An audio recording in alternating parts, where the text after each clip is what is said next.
Buen día, ¿qué tal? ¿Cómo están? ¿Cómo andan? Bienvenidos, bienvenidas al Destape, bienvenidos, bienvenidas al Pase.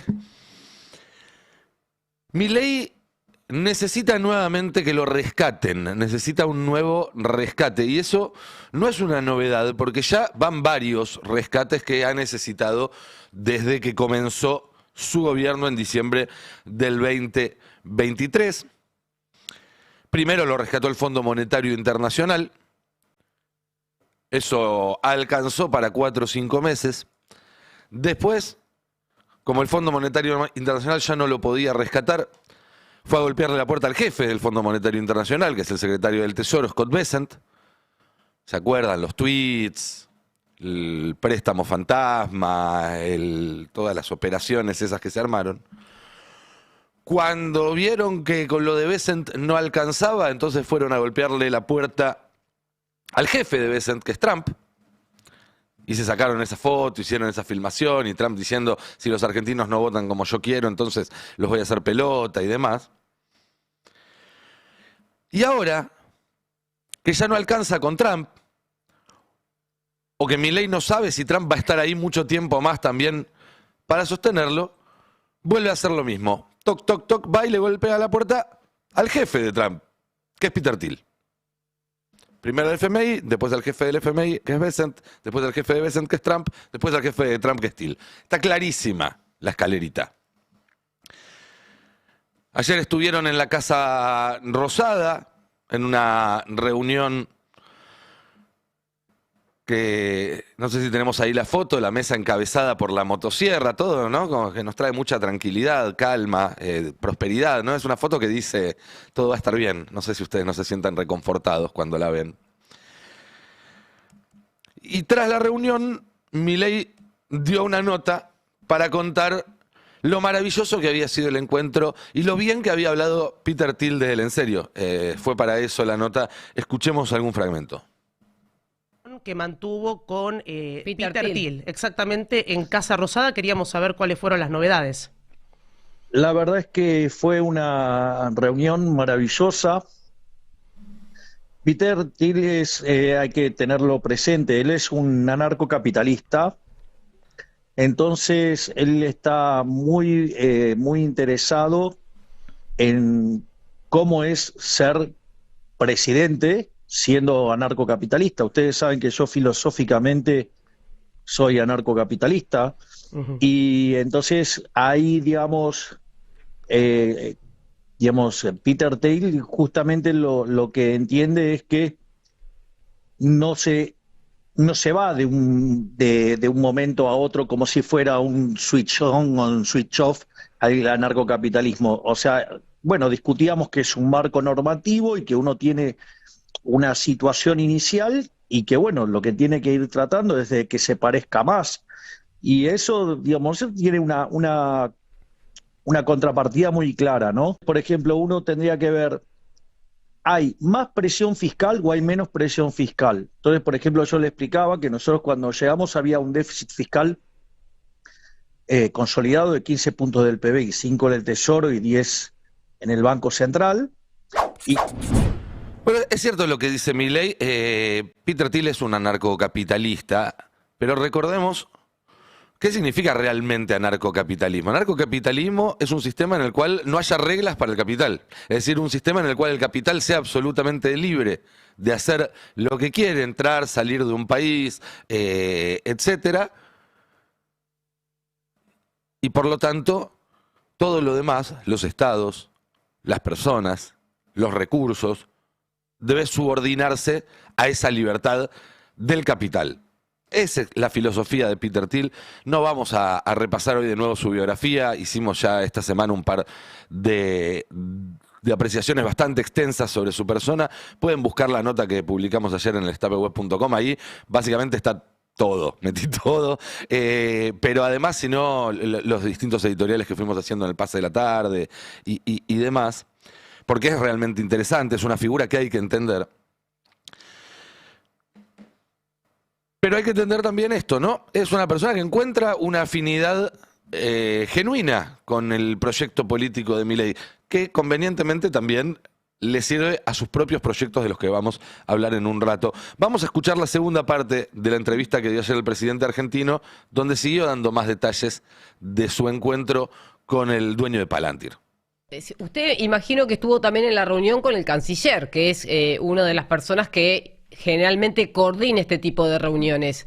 Pablo estuvo conmigo. Bien, y cuando hablan de la compañía, por ejemplo, yo no tengo mucha información sobre Palantir más que la información financiera. Pero si me Sí. permitís, Julieta, Sí. no, esa parte no fue No es parte de la reunión. para nada parte de la discusión. Ok, O sea, no se discutieron inversiones, no se discutió sobre economía real. claro. Pero esto es interesante ahí lo que dice Malena. O sea, a ver, porque claramente Peter Thiel tiene intereses en el sector agronegocios. Ah, no sabía. Bueno, Claro. entonces sí preguntó Sí. por la industria agropecuaria de la Argentina. No, digamos, es que es mucho más inteligente la pregunta, porque él me preguntó qué estábamos haciendo para crear las bases para que el liberalismo se sostenga más allá de si esté yo o no en la presidencia, que eso es lo interesante. Ahí hay una clave, ¿no? Si esto se sostiene más allá de que esté yo o no en la presidencia. Es clave. Ahí lo que dice Milei también es cierto, no se hablaron de inversiones, no se habló de plata. Peter Thiel no viene a la Argentina a cerrar negocios. Peter Thiel tiene gente que hace eso por él. Él viene acá porque quiere mostrarse acá, porque tiene otras cuestiones que quiere ver en persona, hacer relaciones públicas, pero no es una persona que venga él a firmar un papelito de una inversión. Sí, asegurarse que las inversiones que hizo o que planea hacer tengan rentabilidad en el largo plazo. Y sobre todo, ver cómo funciona este experimento de Javier Milei que perspectivas le brinda para sus propios proyectos políticos. Pero a Milei lo que le interesa es que Thiel lo rescate de una nueva crisis que hay en puerta, que esta vez no es una crisis por falta de dólares, o por lo menos todavía no es una crisis por falta de dólares. Hay que ver qué pasa con la liquidación. Había algunos reportes de que el campo solamente liquidó el 10% de la cosecha, que es poco para esta altura del año. Tenemos ahí en la placa 8 la información que publicaba hoy LPO. Obviamente, siempre hace el campo esto a esta altura del año, ¿no? Se guarda la cosecha y te dice, bajame las retenciones o subime el dólar o inventame un dólar soja o algún mecanismo para que lo que me entre a mí por estos granos sea un poco más. Y todavía tienen la manija para hacerlo. Quizás en 2-3 años, si se desarrolla el sector de hidrocarburos, bueno, ahí va a haber 2 canillas y entonces se te acaba esa capacidad de presionar. Hoy la tienen. Pero incluso si no hubiera una corrida o si no hubiera una presión sobre el valor del dólar, la crisis social y política ya está. La crisis social y política que en la Argentina en general, después de 2001, venía después de la corrida.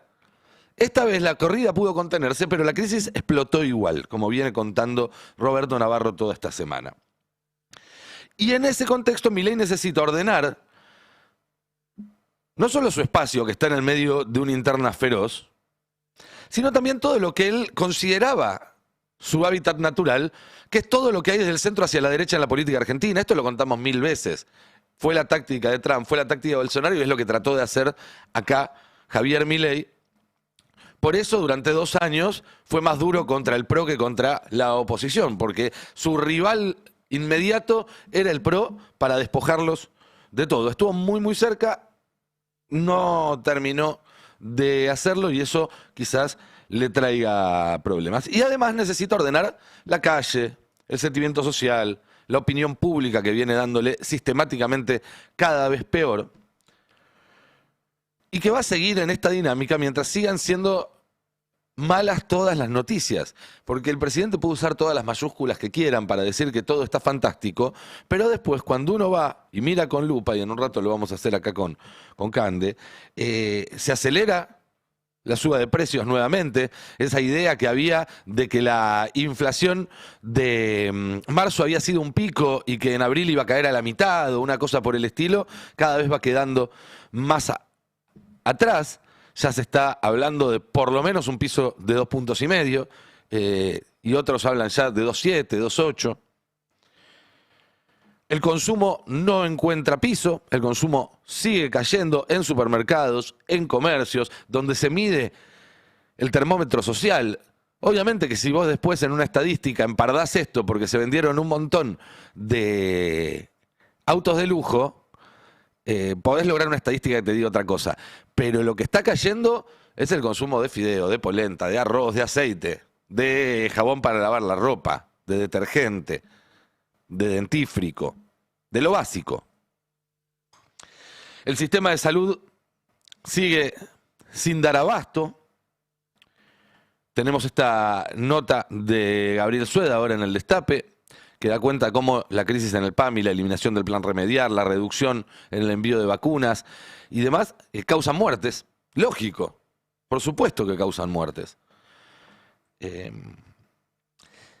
Y además los tapones que estaba poniendo para que esto no se desbordara están empezando a ceder. Las paritarias se sostuvieron por debajo de la inflación durante estos 2 años, en parte porque hubo gobernadores, intendentes, que también tenían un interés en mantener pisado esos salarios, porque también tenían un enorme problema de caja, en parte porque el gobierno de Milei no les daba la plata que correspondía, en otra parte porque la caída de la actividad y de la recaudación les pega a los gobernadores igual, le pega a los intendentes igual. Y ahora ya estamos viendo intendentes y gobernadores que están rompiendo esa pauta salarial. Y cuando se rompe la pauta salarial, lo rompe uno y después se mandan todos atrás. Es como cuando se vence un cerco, digamos, ¿no? Una vez que hay una brecha, pasa todo. En este caso, además, la brecha se da en la provincia de Córdoba, nada más y nada menos, donde Yarlora aceptó darle un 40% de aumento a docentes, lo cual está muy por encima de la previsión oficial de inflación y de lo que está dispuesto a dar el gobierno. Pero una vez, insisto, que ya hay un gobernador, y sobre todo si es un gobernador importante, que rompe esta brecha, todo el resto de los aliados va a empezar a correr atrás porque ninguno quiere ser el malo de la película. Todos quieren ahorrar cuando quedan escondidos atrás de la campera de Milei. Pero cuando tienen que poner la cara, cuando el reclamo les llega a ellos, bueno, van a empezar a aflojar también con las paritarias.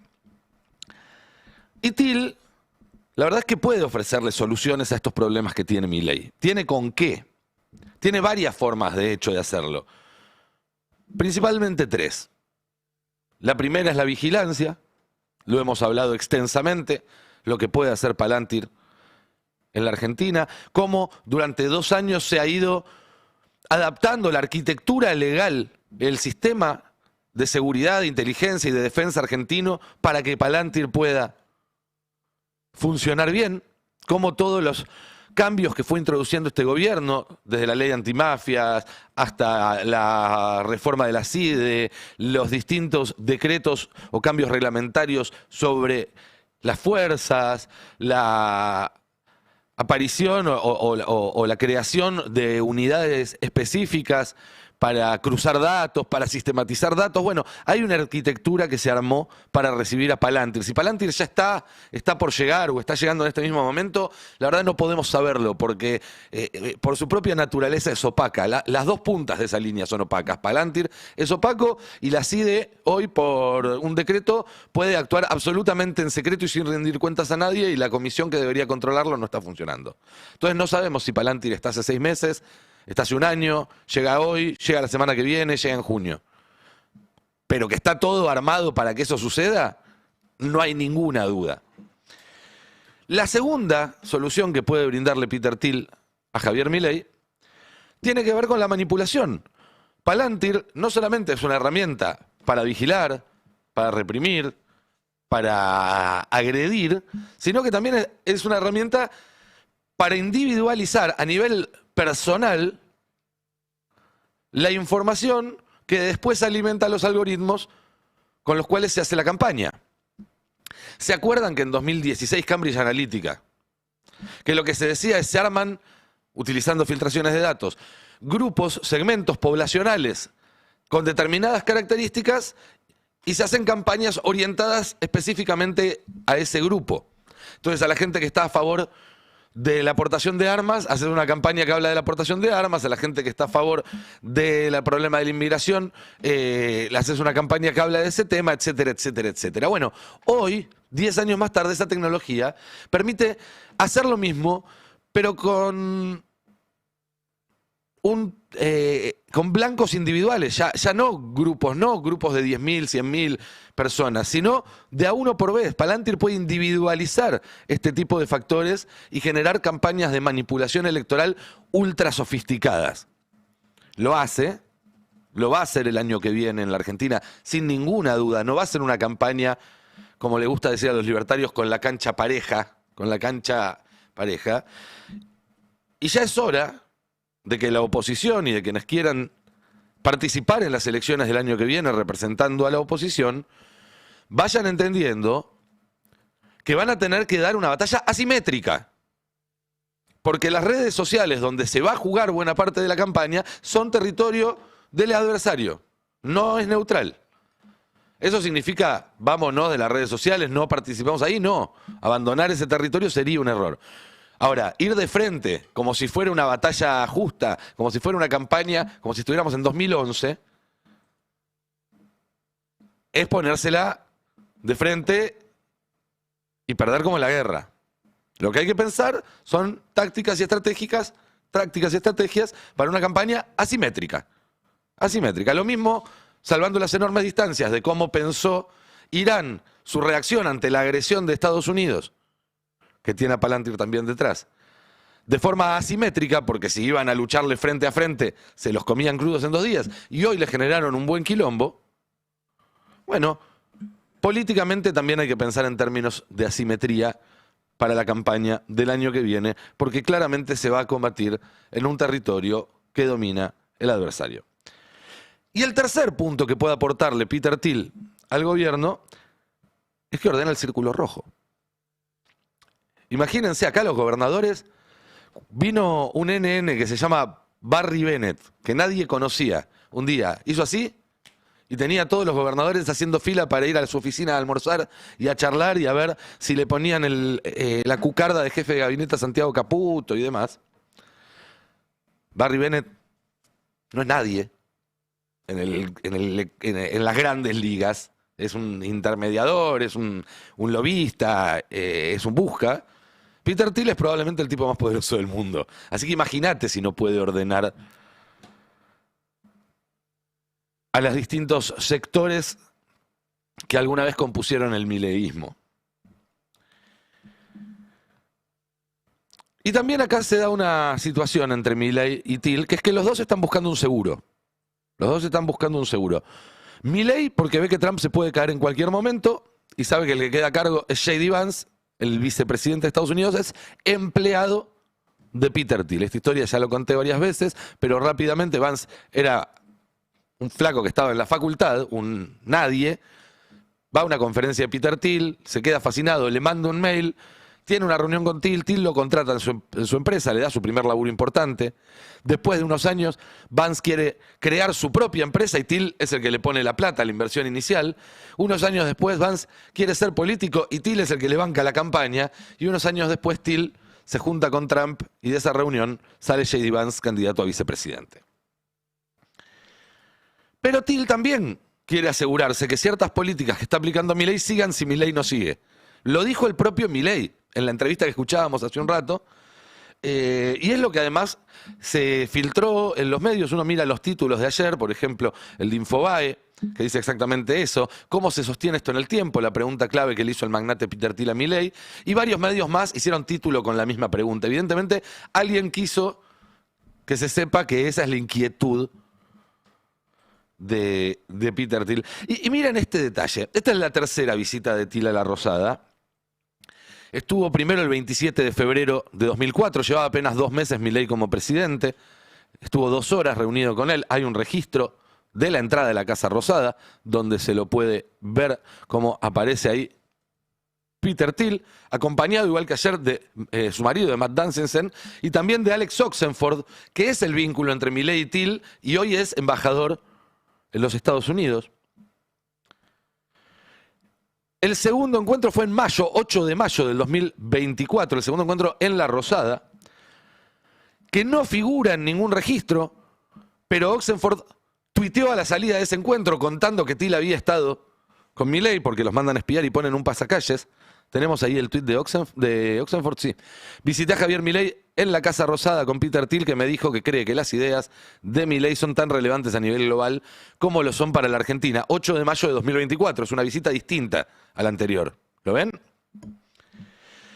Y ahora me pregunto, ¿por qué ayer desde el gobierno decían que este era el segundo encuentro de Milei con Thiel? ¿Por qué mentían con eso?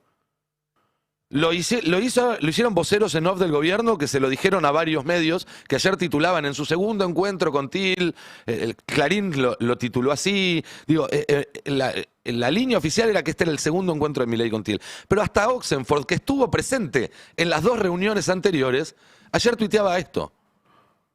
La visita a Argentina de Thiel me recordó a su primera visita a la Casa Rosada en mayo del 24. ¿Por qué están queriendo borrar una de esas reuniones?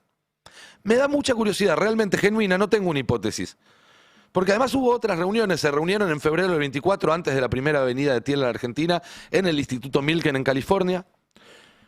Y según me dicen, se vieron una o dos veces más en Estados Unidos, cosa que no pude chequear. Pero por lo menos una en Estados Unidos y dos en la Argentina hasta la de ayer.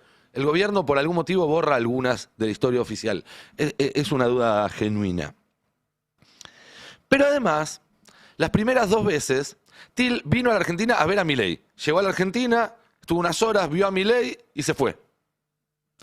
Esta vez, Thiel llegó hace 2 semanas, tuvo reuniones con medio planeta, recorrió parte del país y después fue a ver a Milei. Es decir, esta vez no vino a ver a Milei, vino a ver a la Argentina.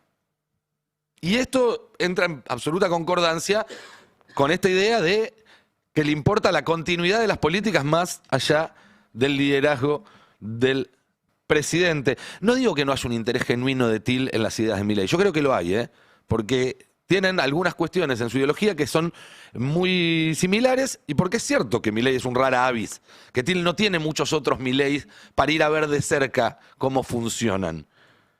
Creo que se puede llegar a algunas lecciones interesantes si realmente presta atención a lo que está pasando en el país. Pero también, más que esa curiosidad, creo que lo que le interesa a Thiel es que los efectos de Milei perduren. En sus propios negocios, pero también en cosas como la no regulación de la inteligencia artificial y demás. Ahora, mientras estaba Thiel en la Argentina en las últimas 2 semanas, empezamos a ver algunos movimientos interesantes del Círculo Rojo, que los notamos incluso por afuera de esta historia, ¿no? Empezó a jugar fuerte el millonario Hebel. Yo la verdad no lo conozco a él personalmente, no conozco mucho de su personaje, lo poco que conozco me parece que lo inhabilita para querer representar a los argentinos porque vive afuera hace 18 años. Pero también hay que decir, como un hecho comprobado, y que insisto, no estoy hablando de él personalmente, que hay un sector muy importante de las iglesias pentecostales en Estados Unidos y en América Latina que desde la década del 50 del año pasado están vinculadas con la CIA. Y esto está probado, está investigado, hay papeles desclasificados. Y el timing es sugestivo. Yo, insisto, no estoy diciendo que sea este el caso, pero uno puede sospechar. Por otro lado, La Nación, en el medio de su peor momento en la relación con el gobierno, después de que Milei mande a sacar con patobas al director del diario de la Casa Rosada, publica este editorial, muy llamativo. Preservar al programa, proteger a Milei. Por primera vez existe una oportunidad de cambiar el rumbo y hacer realidad el infinito potencial de nuestro país. De nuevo, yo puedo asegurar que Thiel estuvo reunido con Zaguier o con gente de La Nación, no. La verdad, la mayor parte de la gente de Thiel se mantuvo en privado. Lo que se conoce es lo que él quiso que se conociera. ¿Puedo especular con que a lo mejor la presencia de Thiel ordenando al establishment, al Círculo Rojo, tenga algo que ver con este editorial? Y bueno, tengo todo el derecho de sospecharlo. De la misma manera que también resulta muy llamativo que justo en la misma semana que pasa todo esto, se vuelvan a juntar Paolo Roca con Macri, que no se podían ni ver, y que son dos figuras muy fuertes del Círculo Rojo, que si querés alinearlo, los tenés que juntar. De nuevo, yo no sé si Til tuvo contactos con Roca, si tuvo contactos con Macri y demás. Lo que sé es que Til viene preocupado por la continuidad de las políticas de Milei. Si Milei fracasa, Milei está fracasando y de repente el Círculo Rojo empezó a hacer la tarea. Respecto a las reuniones de Roca con Macri, lo charlábamos ayer acá con Diego Genud.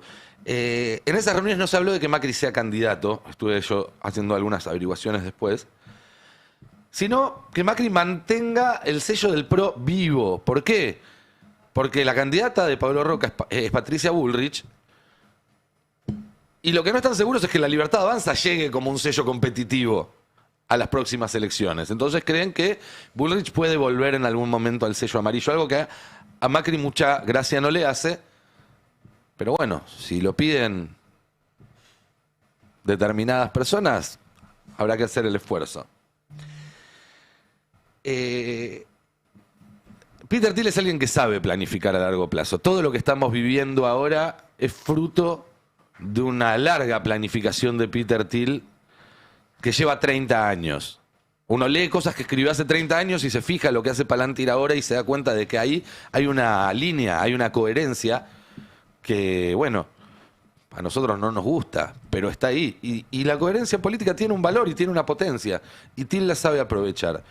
Entonces, para responder a la pregunta que aparece ahí en el Zócalo y terminar esta reflexión para charlar con mis compañeros, no sé si Thiel rescata a Milei, pero definitivamente Thiel nos viene a mostrar acá que en términos de videojuegos, Milei no es el jefe de los malos, no es el último nivel. Pasás a Milei, le ganás a Milei y no se terminó la aventura, salió el arcoíris y estamos todos bien. No, va a haber que desarmar un sistema que están armando muy concienzudamente y con un plan, con mucho poder atrás, y que va a dejar condicionado al país por décadas. La deuda con el FMI un poroto al lado de esto. Entonces, el que quiera representar a la oposición, además de decir saquemos a Milei, tiene que empezar a pensar cómo va a ser para gobernar un país que te lo van a dejar a propósito absolutamente ingobernable. ¿Qué tal? Buen día, ¿cómo estás? Buen día. No